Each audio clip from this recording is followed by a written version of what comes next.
warahmatullahi wabarakatuh. Alhamdulillah. Alhamdulillahilladzi ahyana ba'da ma matana wa ilaihi nusyur. Asyhadu an la ilaha illallah wahdahu la syarika lah. Wa asyhadu anna Muhammadan abduhu wa rasuluh. Sallallahu alaihi wasallam la nabiyya ba'dah. Allahumma fassalli wa sallim wa barik ala hadzal nabiyil karim nabiyina Muhammadin sallallahu alaihi wasallam wa ala alihi wa sahbihi wa man tabi'ahum bi ihsanin ila yaumiddin, amma ba'd. Wa ya ibadallah, usikum wa iyaya bi taqwallah faqad fazal muttaqun. Qala Allah ta'ala: ya ayyuhalladzina amanu taqullaha wal tanzur nafsum ma qaddamat lighad wattaqullaha innallaha khabirum bima ta'malun. Sadaqallahu nazim. Bapak, ibu-ibu, hadirin yang dirahmati Allah, sedang salat subuh. Kembali kita bersyukur kepada Allah atas semua nikmat yang telah dan sedang dan akan Allah berikan kepada kita. Kesyukuran kita terhadap nikmat tidak cukup kalau hanya sekedar ucapan alhamdulillah. Karena hakikat bersyukur itu adalah sejauh mana kita menjadikan nikmat Allah untuk wasilah kita beribadah kepadanya. Kita jadikan semua nikmat yang diberikan Allah sebagai alat kita untuk beribadah kepadanya. Ketika Allah berikan kita nikmat sehat, kita jadikan sehat kita untuk ibadah. Ketika Allah berikan kita nikmat kesempatan, maka kesempatan itu kita jadikan untuk ibadah.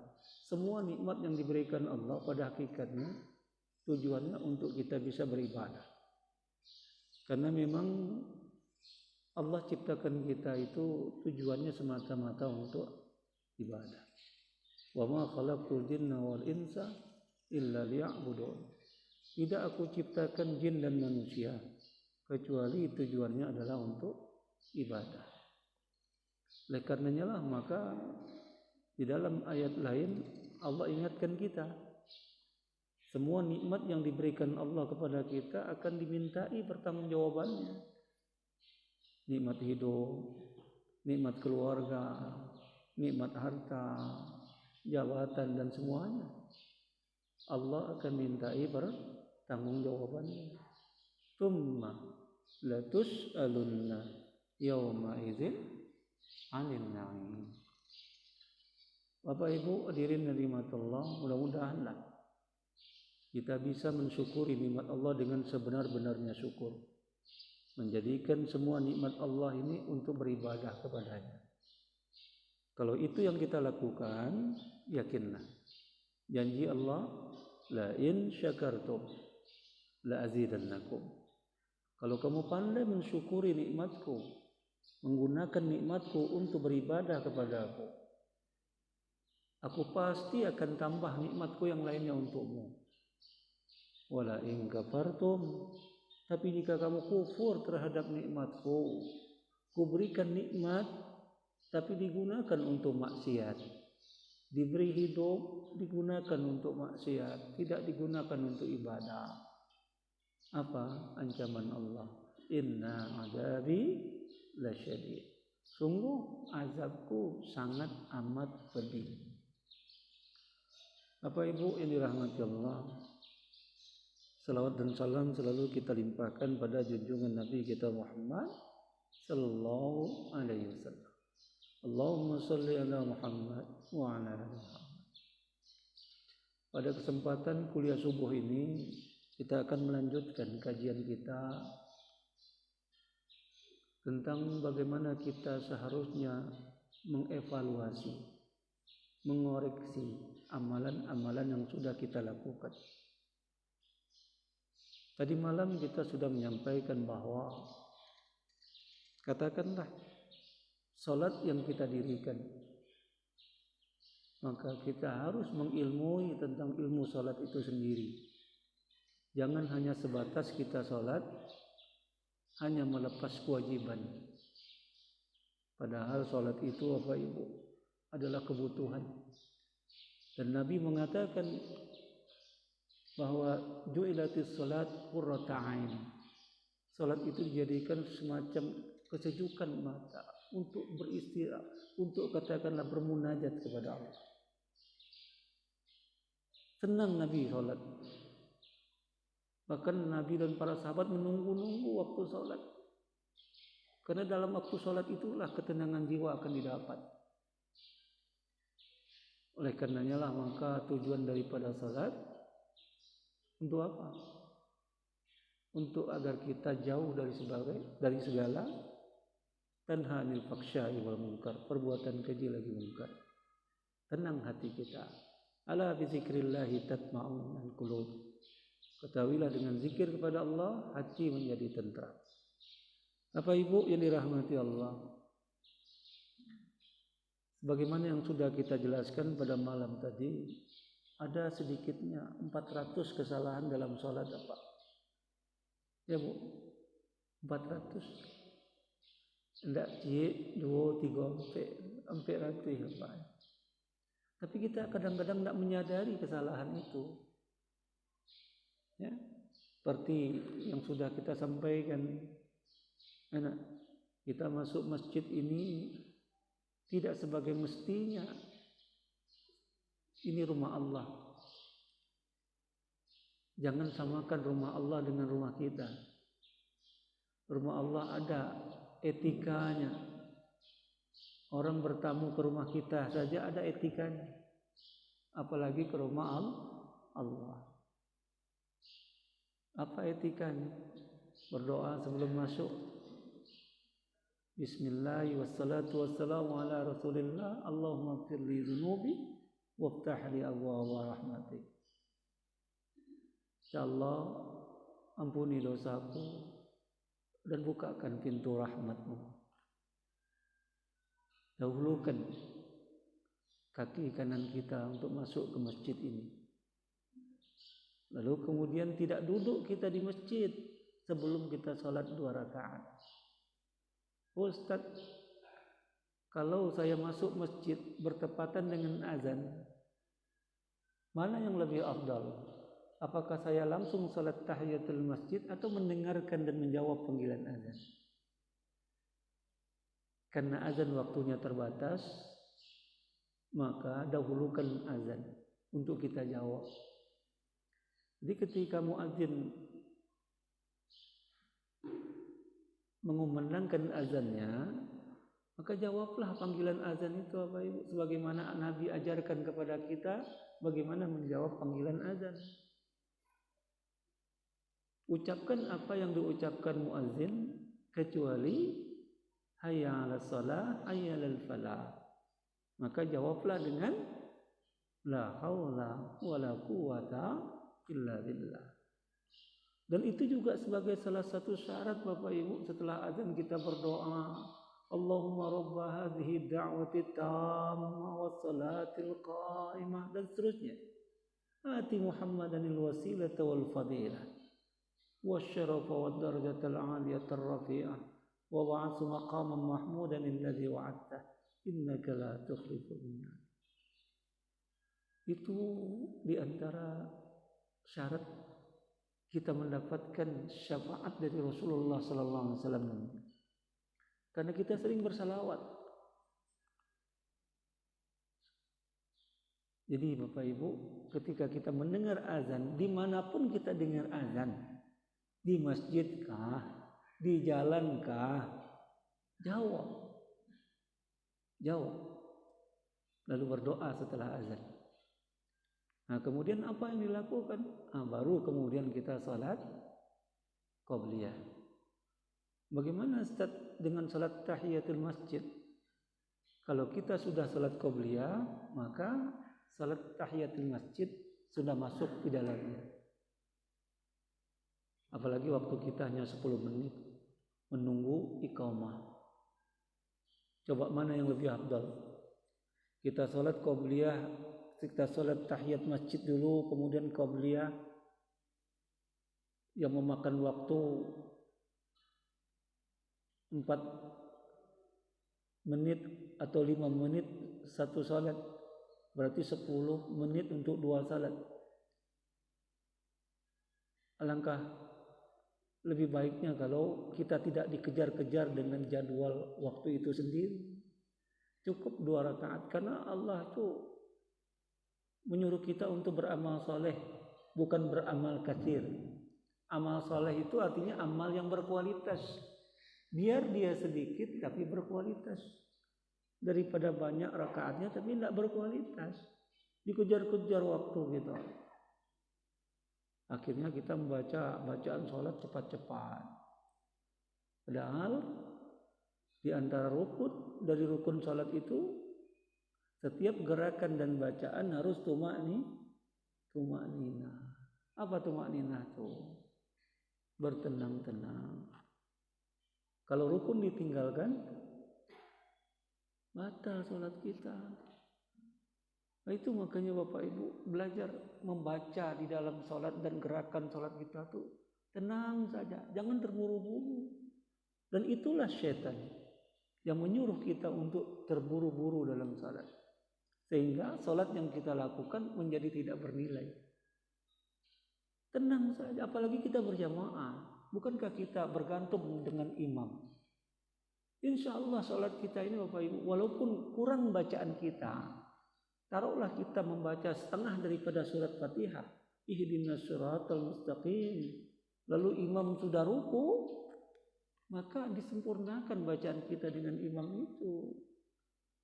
Oke, maka dari itulah maka pelan-pelan saja, lambat-lambat kita membacanya dengan tadabbur sholat.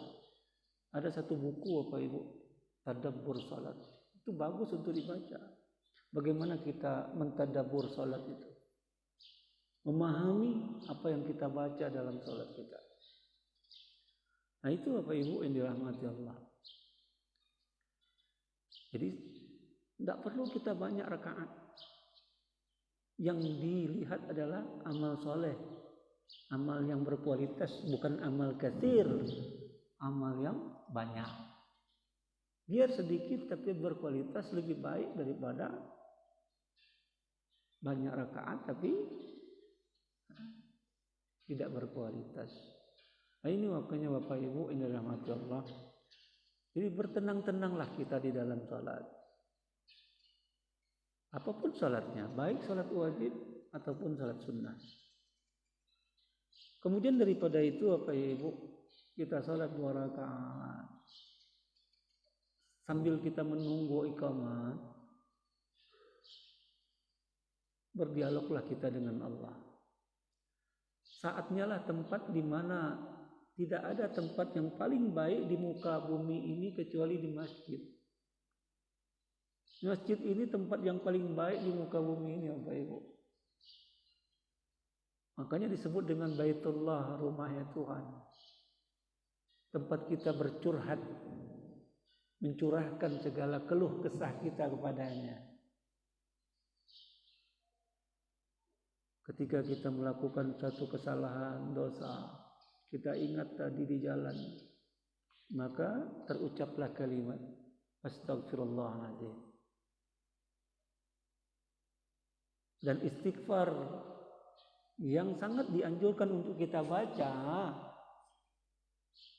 Di dalam setiap kita beristighfar itu ada yang namanya Sayyidul Istighfar.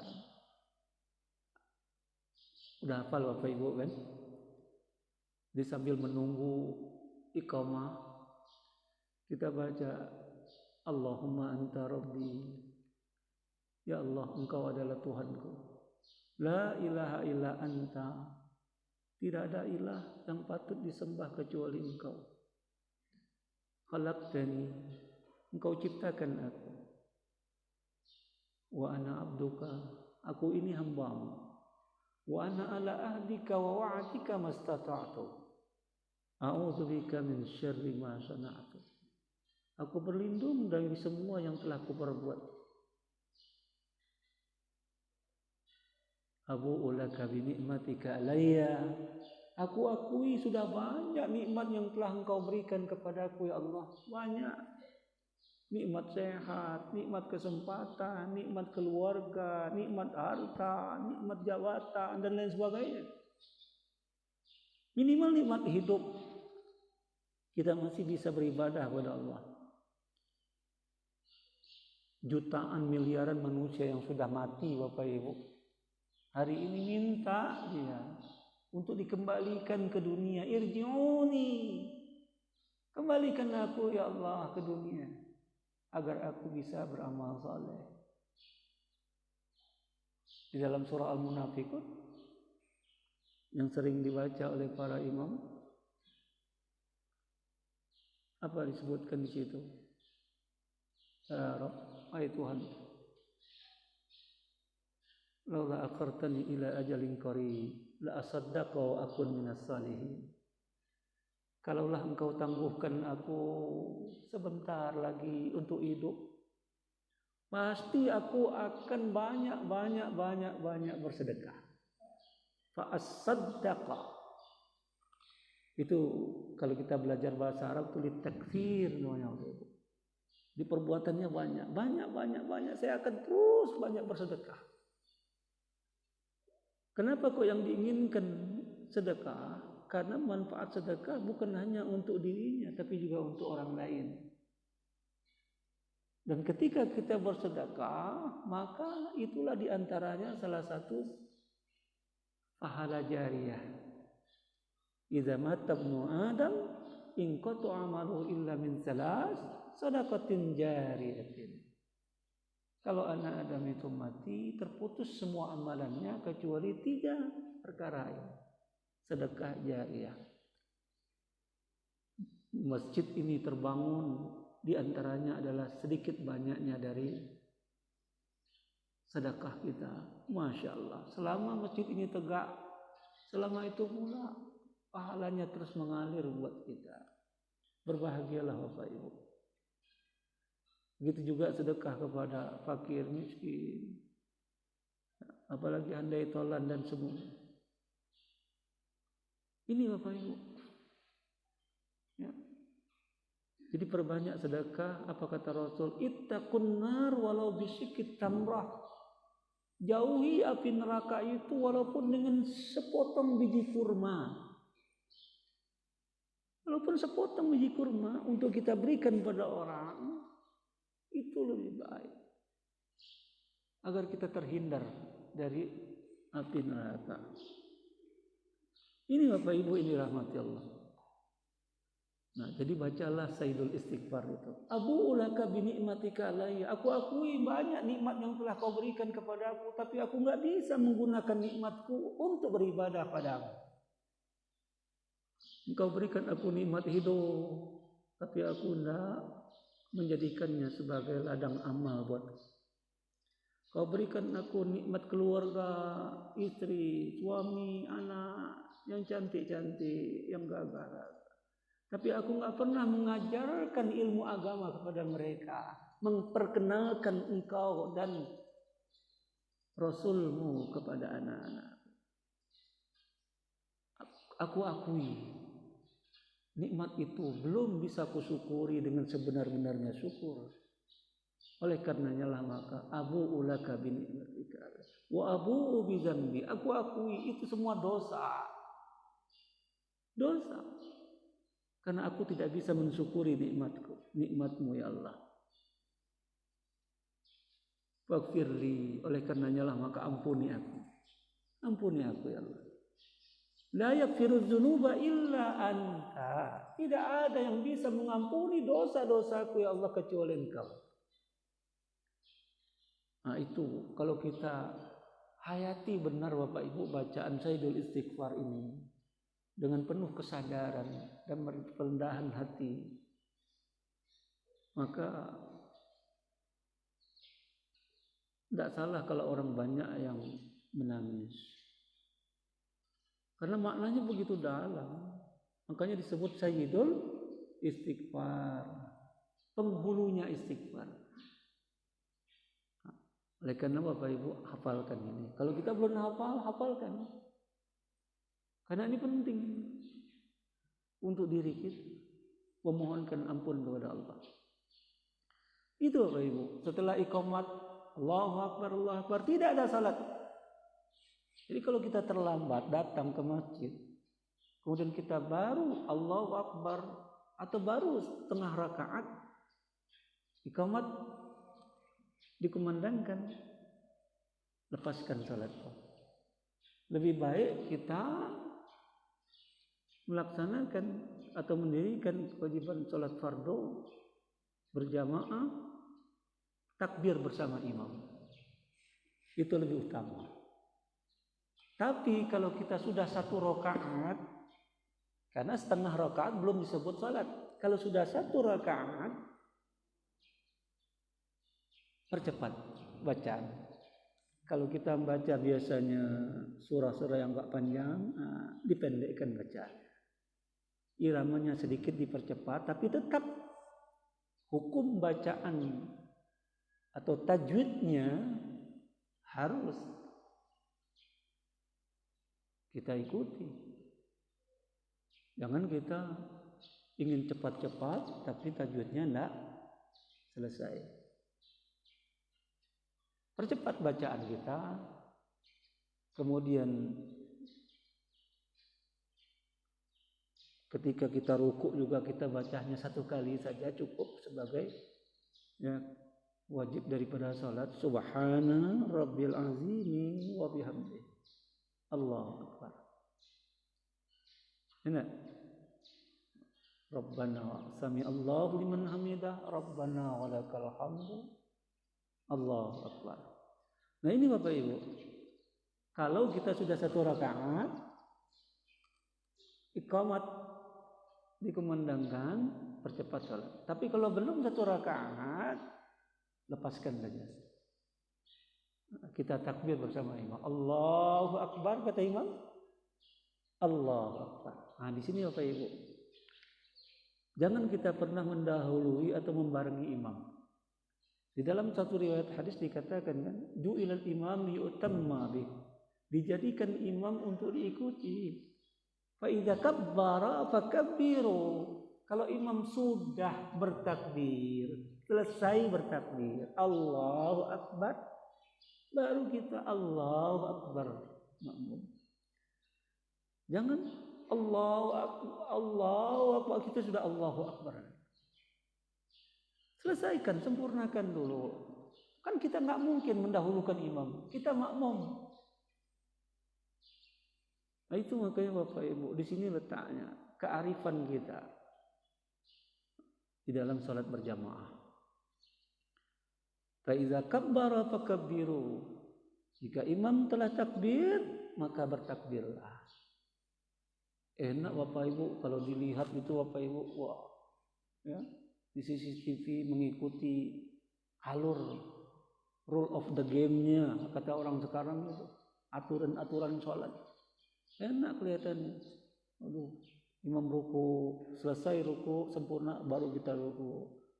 Allahu akbar, baru Allahu akbar. Sami Allahu liman hamidah. Apa kita jawab? Rabbana walakal hamdu. Karena Nabi mengatakan kalau imam sami Allahu liman hamidah mengucapkan sami Allahu liman hamidah, qulu, jawablah kita sebagai makmum, Rabbana walakal hamdu. Oh Ustaz, jadi tidak usah diulang lagi. Sami Allahu liman hamidah, kata imam, sami Allahu liman hamidah, baru kita baca Rabbana walakal hamdu. Tidak. Langsung kita baca Rabbana walakal hamdu. Boleh kita teruskan mil as-samawati wa mil al-ard wa mil ma syi'ta min syai'in ba'd. Atau Rabbana walakal hamdu hamdan katsiran thayyiban mubarakan fih. Itu makanya ada yang panjang, ada yang pendek, tergantung situasi dan kondisi kita. Jadi enak Bapak Ibu kalau kita banyak variasi bacaan-bacaan salat. Jadi kita bisa memilih sesuai dengan situasi dan kondisi kita. Nah itu apa itu? Ya. Nah, kemudian tadi malam kita membahas tentang sunnah qauliyah dan sunnah ba'diyah. Sunnah qauliyah, sunnah perkataan. Ya, kita membaca doa iftitah atau doa istiftah. Iftitah itu yang pendek atau sedang, istiftah yang panjang. Tergantung situasi dan kondisi kita. Kemudian membaca ta'awuz, a'udzubillahi minasyaitonir rajim. Baru kemudian baca bismillahirrahmanirrahim, lanjutkan dengan rukun Al-Fatihah. Ini sunnah qauliyah. Membaca doa iftitah, membaca ta'awuz, lalu membaca surah lain selain daripada surah Fatihah. Jadi sudah kita membaca surah Fatihah, kita baca surah yang lain. Bukan surah yang pendek, tapi surah yang sesuai dengan, katakanlah, suasana batin kita. Kalau kita banyak kesalahan Bapak Ibu, kita baca akhir daripada surah apa? Al-Baqarah. Rabbana la tu'akhidna in nasina aw akhtana. Rabbana wa la tahmil 'alaina isran kama hamaltahu 'alal ladzina min qablina. Rabbana wa la tuhammilna ma la taqata lana bih. Wa'fu 'anna waghfir lana warham anta maulana fansurna 'alal qaumil kafirin. Itu kan doanya dahsyat Bapak Ibu. Jangan kau berikan aku beban ya Allah yang tidak aku sanggup untuk memikulnya. Barek bana beban nambo ya Allah. Ya, itu adukan. Jadi suasana batin kita itu ketika kita sholat dengan mentadaburi bacaan sholat, nyambung dia Bapak Ibu. Oleh karenanya lah maka sholat itu silah. Sholat itu adalah silah, hubungan. Jadi menjalin komunikasi hubungan kepada Allah ketika kita salat. Itu luar biasa dampaknya Bapak Ibu. Kalau kita memahami, makanya disitulah letak kualitas salat seseorang. Di antaranya adalah sejauh mana dia memahami bacaan salatnya. Jadi Bapak Ibu, ya diulang-ulang baliklah bacaan salat yang belum kita pahami. Dari semenjak takbir sampai salam, pahami semua. Jadi ketika kita sujud, ketika kita duduk di antara dua sujud, Rabbighfirli warhamni wajburni warfa'ni warzuqni wahdini wa'afini wa'afan. Kalau kita tahu artinya, kita nggak mau cepat-cepat. Kita asyik masuk dengan Allah.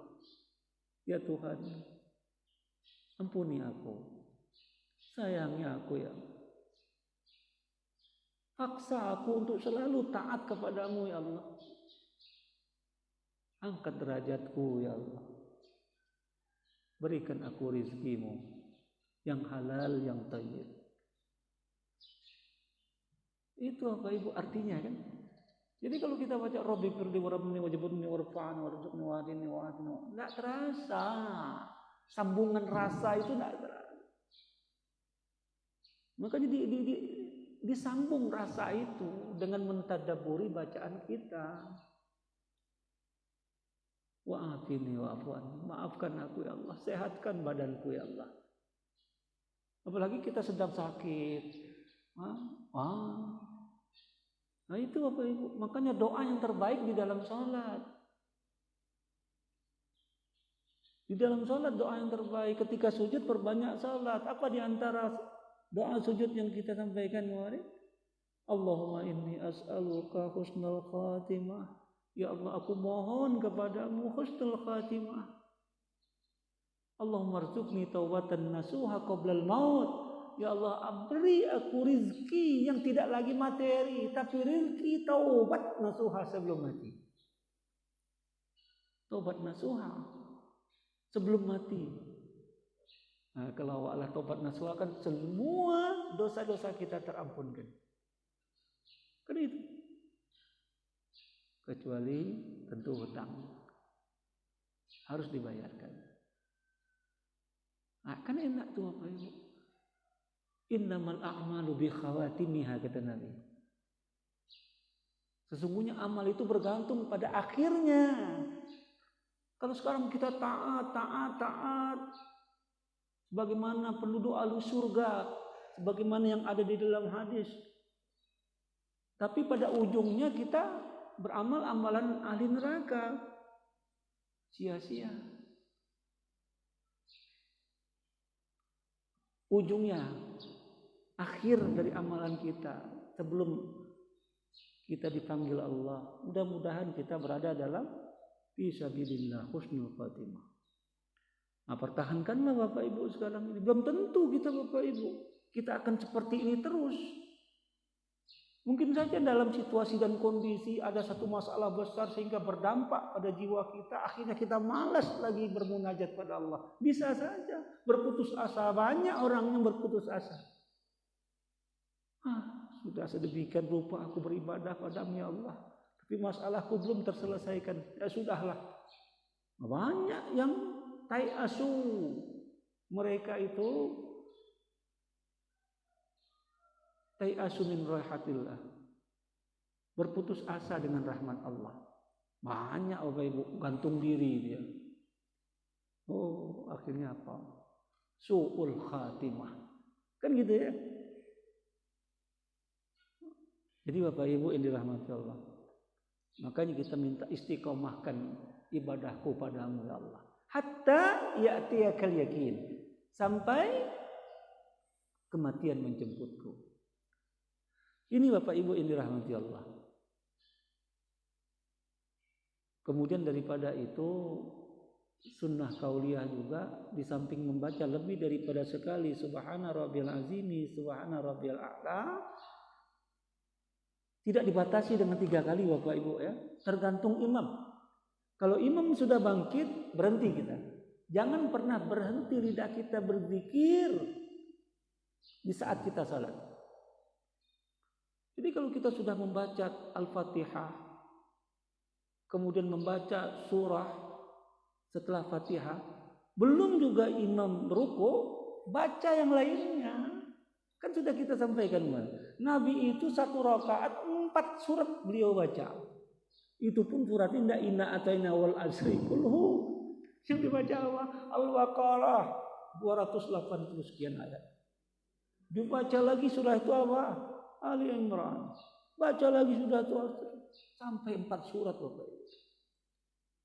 Masya Allah. Berapa itu lamanya berdiri Nabi Bapak Ibu. Tadi sebenarnya saya mau baca 1 surah lengkap as-sauf, tapi saya kan belum terbiasa di sini.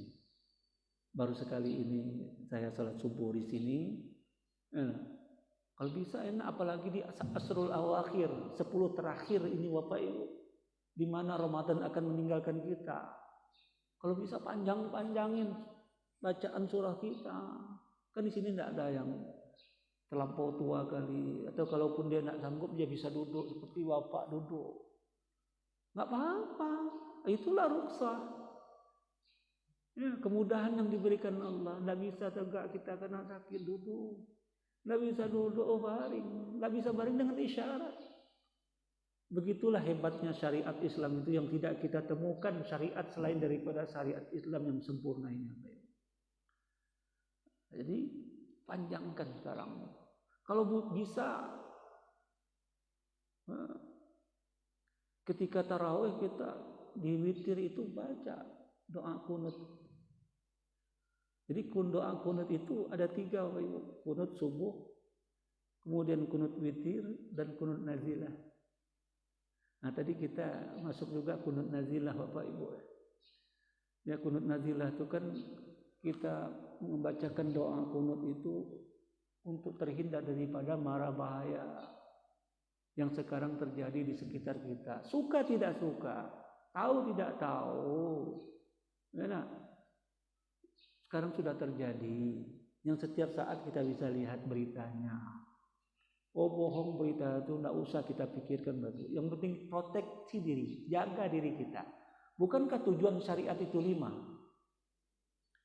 Al-Quran diturunkan untuk menjaga, pertama adalah din, agama. Yang kedua menjaga nafas, diri. Yang ketiga menjaga nasal, keturunan. Yang keempat menjaga mal, harta. Dan yang kelima menjaga akal. Hifdzuddin, hifdzun nafsi, hifdzun nasli, wa hifdzul mal, wa hifdzul akal. Itu tujuannya. Jadi sekarang kita dalam rangka hifdzun nafsi, menjaga diri. Jadi kalau ada orang Bapak Ibu sholat pakai masker, jangan dimarahi seperti kita lihat di televisi. Oh, masjid ini sudah steril, nggak perlu kamu pakai masker dan sebagainya. Mungkin saja dia sakit, atau mungkin saja dia agak perlu atau gimana, dia tidak mau menularkan kita. Kan kita bisa berhusnuzan seperti itu, kan baik untuk kita juga. Apa haram hukumnya Ustaz? Batal sholat kita kalau kita pakai masker? Tidak. Majelis ulama telah mengeluarkan fatwa. Dalam kondisi tertentu yang tidak normal, maka jangan dipakai hukum yang normal. Memang ada hadis, Nabi melarang kita untuk menutup mulut ketika sholat. Tapi ketika terjadi satu penyakit, maka dibolehkan kita menutup itu. Yang wajib sholat wajib saja berjamaah bisa dikompromikan dalam pengertian tanda kutip untuk kita tidak sholat berjamaah di masjid. Sholat di rumah saja. Kalau dalam kondisi yang zona merah. Apalagi sekedar untuk menutup ini. Makanya daripada itu Bapak Ibu, al-hukmu yaduru ma'al illah. Kan itu ada istilah dari kaidah usul fikih. Hukum bergantung pada illat, sebab. Jadi itu Bapak Ibu, beragama ya, bagaimana kita secerdas mungkin beragama itu. Cerdas beragama. Jangan mempersulit diri. Agama itu mudah. Ad-dinu yusrun. Agama itu mudah kata Nabi. Siapa yang mempersulitnya, maka dia akan kalah. Jadi agama itu mudah, nggak bisa kita berwudu dengan air, kita bisa dengan tayamum. Nggak bisa kita tegak berdiri sholat, kita bisa duduk. Mudah agama. Nggak bisa kita sholat berjamaah, ya sudah, kita di rumah. Saking rahmannya Allah, karena kita ahlul jamaah, suka berjamaah, tapi dalam satu situasi dan kondisi kita sholat di rumah, tetap ditulis pahalanya pahala berjamaah.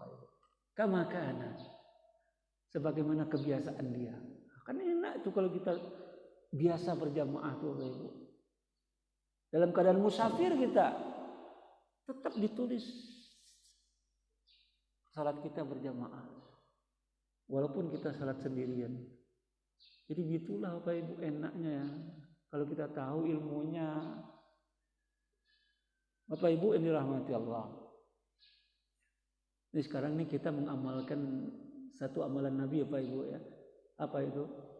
Karena Nabi sallallahu alaihi wasallam, biasanya Nabi sallallahu alaihi wasallam setelah salat subuh berjamaah, yaqut, duduk di musalla, di tempat di mana dia duduk, summa yazkurullah, sambil dia berzikir pada Allah.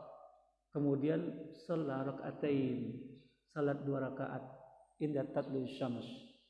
Jadi Nabi sudah sholat berjamaah subuh, duduk sambil berzikir. Berzikir itu banyak Ibu, sekarang ini kita sedang berzikir. Ta'lim itu bagian daripada zikir. Sampai menjelang matahari terbit, hatta tatlu asy-syams, isyraq kita jam 6:07. Lalu kemudian kita sholat 2 rakaat. Banyak menamakan orang dengan sholat isyraq ulama atau sholat awal duha. Maka apa yang kita dapatkan pahalanya? Pahala haji dan umroh. Masya Allah. Dengan duduk berapa setengah jam saja Bapak Ibu. Karena mungkin kecenderungan kita menilai sesuatu itu dengan materi Bapak Ibu. Makanya kita disebut materialistis. Kalau kita mandang sesuatu dengan materi, ya kan pahalanya seperti pahala haji dan umroh. Coba. Berapa kita ongkos naik haji plus sekarang Bapak Ibu? Umrah berapa sekarang? 40 juta. Haji plus 150 juta. 190 juta. Kita dapatkan hanya duduk setengah jam di sini. Kok di Tonggoan PT 190 juta Bapak Ibu? Jangankan sampai jam 6. Sampai jam 8 saja kita mau kita. Atau seharian penuh di sini duduk. Untuk 190 juta. Tapi kan Allah menguji iman kita. Pahalanya itu setara dengan pahala haji dan umrah. Sempurna. Nah itu apa Ibu? Jadi tiap hari harusnya kayak begini. Duduk. Menjelang matahari terbit. Lalu kemudian lewatkan agak 5-10 menit. Salat 2 rakaat. Masya Allah. Setelah olah rohani, baru kita olahraga. Kan enak hidup kayak gitu Ibu, tertata rapi gitu sesuai dengan yang diinginkan Allah. Fantashiru fil ard. Sudah itu ya bertebaranlah kamu di muka bumi. Cari rezeki Allah. Nah, tiba datangnya waktu sholat duha. Nah, kita sholat duha. Allahu Akbar. Lapor ke Tuhan lagi. Ya Allah. Nah, enak kayak begitu apa Ibu? Sambil menunggu dagangan, ada pelanggan, kita baca Quran. Akhirnya kita bisa khatam Quran di bulan Ramadan ini. Masya Allah. Jadi itu Bapak Ibu yang dirahmati Allah. Nah, kembali kepada masalah kesalahan di dalam salat. Jadi ada sunnah qauliyah yang jangan kita tinggalkan. Di akhir tahiyat kita, tahiyat akhir, jangan lupa membaca doa. Setelah at-tahiyatul mubarakatus salawatut thayyibatu lillah sampai akhir, baca doa. Apa doanya? Allahumma inni a'udzubika min azabi jahannam wa min azabil qabri wa min fitnatil mahya wa mamat wa min syarri fitnatil masihid dajjal. Baru salam. Assalamualaikum warahmatullahi wabarakatuh. Assalamualaikum warahmatullahi. Kan enak kayak begitu Bapak Ibu. Yang sunnah kauliyahnya itu teramalkan oleh kita. Bertambahlah kualitas pahala salat kita. Itu sunnah kauliyah.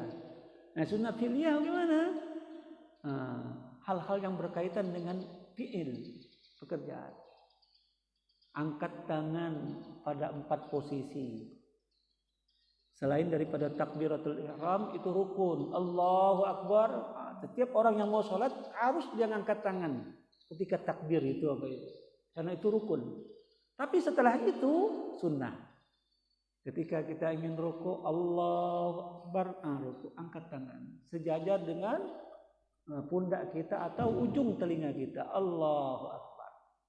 Kaful yad, tangan ini Bapak Ibu menghadap ke kiblat kalau bisa. Allahu Akbar. Jangan seperti ini. Lagi Allah sunnahnya Allah. Lalu letakkan di atas dada kita. Nah gitu apa Ibu sunnah fi'liyah di 3 tempat. 4 dengan takbiratul ihram. Ketika mau ruku Allahu Akbar. Bangkit daripada ruku sami Allahu liman hamidah, angkat lagi. Lalu yang ketiganya apa? Setelah tahiyat awal menuju rakaat yang ketiga. Allahu Akbar, angkat lagi. Selain daripada itu tidak apa-apa nak angkat tangan. Itu yang sunnahnya. Maka rugi kita Bapak Ibu kalau kita nggak angkat tangan. Banyak kita perhatikan itu. Aduh rugi kayaknya ini nggak angkat tangan. Padahal kita bisa angkat tangan itu. Nah itulah sunnah fi'liyah Bapak Ibu. Ya. Jadi itu Bapak Ibu yang dirahmati Allah. Mungkin ada Bapak Ibu di antara yang mau tanya. Ya, yang mau tanya tentang sholat ini, ingat Bapak Ibu, sholat itu penting karena dia adalah tiang agama. Runtuh semua apa yang ada di atasnya amalan-amalan itu Bapak Ibu kalau tiangnya itu tidak kuat. Makanya tiangnya itu harus kuat. Sholatnya itu harus benar. Nah, dengan ilmu sholat tadi. Enak. Nah, itu Bapak Ibu yang dirahmati Allah. Kesalahan yang sering banyak kita lakukan adalah ketidakadaan tumakninah itu Bapak Ibu. Bertenang-tenanglah kita munajat pada Allah. Kenapa kita harus terburu-buru? Kenapa? Itulah setan yang tidak ingin kita itu khusyuk. Akhirnya salat kita menjadi rusak.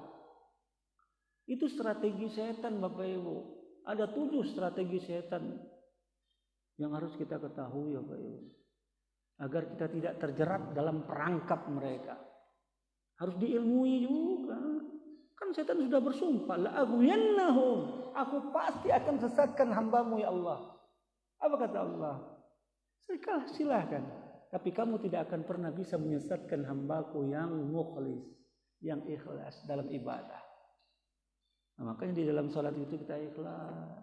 Karena Allah perintahkan aku salat, sami'na wa ata'na. Aku dengar ya Allah, aku taati perintahmu.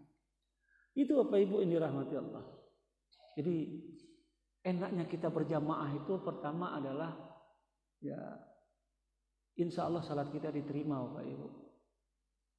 Ya, karena ketergantungan kita kepada imam itu dia sangat luar biasa. Makanya imam itu Bapak Ibu punya tanggung jawab besar, dia membawa kapal ini ya menuju satu pelabuhan. Ya, imamnya harus benar bacaannya. Masya Allah. Ya, kalau kita tidak sempurna bacaan, disempurnakan oleh imam bacaan itu. Yalah. Jadi sebelum imam ruku, sebelum imam sujud, sebelum imam bergerak dalam salatnya itu maka zikir terus, baca terus. Ya, tapi jangan cepat-cepat. Yalah, jangan cepat-cepat Bapak Ibu. Pelan-pelan saja. Biar sekali kita baca subhana rabbiyal a'la wa bihamdih. Ya, jangan pernah cepat-cepat. Nah, karena kita bukan berlomba di sini nih. Tidak seperti yang kita lihat di TV Bapak Ibu ya, ada orang yang salat 23 rakaat 7 menit selesai. Sekarang pecah rekor 6 menit selesai 23 rakaat. Nauzubillah. Apa dia tidak tahu bahwasanya di antara rukun salat itu ada tumakninah? Nah, makanya MUI menegurnya Bapak Ibu. Majelis Ulama Indonesia menegur. Jadi salat itu munajat, silah itu artinya apa? Ya, komunikasi kita dengan Allah. Kalau anak kita bicara dengan kita aja tanpa etika, Bu, Pak, Mak, apa kita mau mendengar? Enggak mau kita. Tapi kalau dia maiba-iba dengan kita, oh Ma, oh ya, aduh perlu aku. Agilah pitise. Minta 50.000 lagi 100.000 dia etikanya. Ya, begitu apalagi dengan Allah. Harus beretika kita. Jadi itu Bapak Ibu yang dirahmati Allah. Ya, alhamdulillah. Hari ini Allah izinkan kita ya nak, sampai jam 6.15 kita masih hidup Bapak Ibu. Dan kita bisa sholat syuruk. Ya, mendapatkanlah pahala haji dan umrah sebagaimana yang dijanjikan Allah melalui lisan Rasul. Siapa yang sudah sholat subuh dia telah berada dalam jaminan Allah. Siapa yang sudah sholat subuh berjamaah lalu dia duduk di tempat di mana dia sholat sambil dia berzikir hingga matahari terbit syuruk, kemudian dia sholat 2 rakaat, maka baginya pahala seperti pahala haji dan umrah sempurna. Orang yang haji dan umrah belum tentu sempurna Bapak Ibu. Nah, begitulah keadilan Allah. Ada hamba-hambaku yang mungkin belum punya kesempatan, belum punya kemampuan untuk pergi haji dan umrah. Gantikan. Kita bisa mendapatkan pahala haji dan umrah dengan duduk setelah salat subuh. Kan enak itu Bapak Ibu. Jadi surga itu bukan hak prerogatif orang-orang kaya saja. Tidak. Orang miskin malah yang lebih banyak masuk surga Bapak Ibu. Makanya Rasulullah dalam doa, ya Allah amitna bil syahid. Ya Allah matikan aku, wafatkan aku bersama orang-orang miskin. Nah, Rasulullah kan tidak pernah meninggalkan warisan harta Bapak Ibu. Nah, itu. Ini Bapak Ibu yang dirahmati Allah. Jadi mari di dalam kita beribadah pada Allah ya dengan hati. Jangan lupakan, tidak hanya jasmani kita yang salat, tapi juga ruh kita salat, sehingga ada keseimbangan. Ruh kita ini kadang-kadang nangis Bapak Ibu. Ya, mungkin ada di antara kita yang pergi umrah atau pergi haji ya, ketika sekali pertama kita melihat Ka'bah, menangis kita. Itu ruh kita itu dia sudah lama rindu. Sekian ribu rakaat kita salat menghadap kiblat yang tidak kita lihat. Mustaqbilal kiblati ada alillahi ta'ala. Tapi hari ini kita lihat kiblat itu. Wah, roh kita menangis. Dan kita pun menangis. Ya Allah, ini kiblatku yang kuhadapkan wajahku ketika salat. Fawalli wajhaka syatral masjidil haram. Oh, ini bentuknya. Wah, itu makanya Bapak Ibu sedih. Ya, dan ruh kita ini ingin agar kita selalu zikir. Nah, kalau zikir sudah salat apa Bapak Ibu? Yang biasa Rasulullah lakukan zikir sudah salat, udah hafal ya? Nah, kalau belum nanti saya kasih fotokopinya, saya sudah tulis Bapak Ibu. Zikir yang ada di dalam sunnah Nabi kita. Assalamualaikum warahmatullahi wabarakatuh. Assalamualaikum warahmatullahi wabarakatuh. Yang biasa Rasulullah baca. Bukan yang biasa dibaca orang Bapak Ibu. Yang biasa Rasulullah baca. Kan kita kan mencontoh beliau. Apa yang dibaca Rasul? Istighfar 3 kali. Astaghfirullah, astaghfirullah, astaghfirullah. Allahumma antas salam wa minkas salam. Tabarakta ya dzal jalali wal ikram. La ilaha illallah wahdahu la syarika lah. Lahul mulku wa lahul hamdu. Wa huwa ala kulli syai'in qadir. La haula wa la quwwata illa billah. La ilaha illallah mukhlishina lahuddin walau karihal kafirun. Allahumma la mani'a lima ataita wa la mu'tiya lima mana'ta wa la yanfa'u dzal jaddi minkal jadd. Subhanallah 33 kali. Alhamdulillah, Allahu akbar 33 kali. Lengkapi menjadi 100. La ilaha illallah wahdahu la syarika lah. Lahul mulku wa lahul hamdu wa huwa ala kulli syai'in qadir. Kalau subuh dengan maghrib tambah yuhyi wa yumit wa huwa ala kulli syai'in qadir, dibaca 10 kali. Lalu baca ayat kursi, Allahu la ilaha illa huwal hayyul qayyum sampai akhir. Man qara'a ayatal kursi ba'da kulli duburi salah lam yamna'hu lidukhulil jannah, lam yamna'hu ya lidukhulil jannah illa al-maut. Siapa yang membaca ayat kursi sesudah salat, maka tidak ada yang menghalangi dirinya masuk surga kecuali kematian. Nah, baca ayat kursi. Lalu baca trikul, qul huwallahu ahad, qul a'udzu birabbil falaq, qul a'udzu birabbin nas, sekali-sekali. Tapi khusus untuk maghrib dan subuh baca 3 kali. Istimewa subuh dengan maghrib itu. Baca, baru sudah itu berdoa. Nah, itulah makanya dikatakan zikir yang seperti itu adalah bagaikan gerigi kunci kita. Jadi kalau kita punya kunci ingin membuka pintu Bapak Ibu, tanpa ada gerigi kunci, terbukakah pintu itu? Terbuka mungkin tapi akan merusak. Seperti pencuri-pencuri yang mencuri mobil kita atau motor kita dengan kunci yang seperti itu kan, kunci T, nggak ada geriginya, paksa gitu.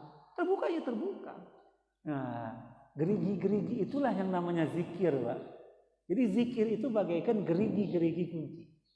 Ya? Nah, ini makanya kita zikir sesudah salat sebagaimana Nabi zikir dengan bacaan itu.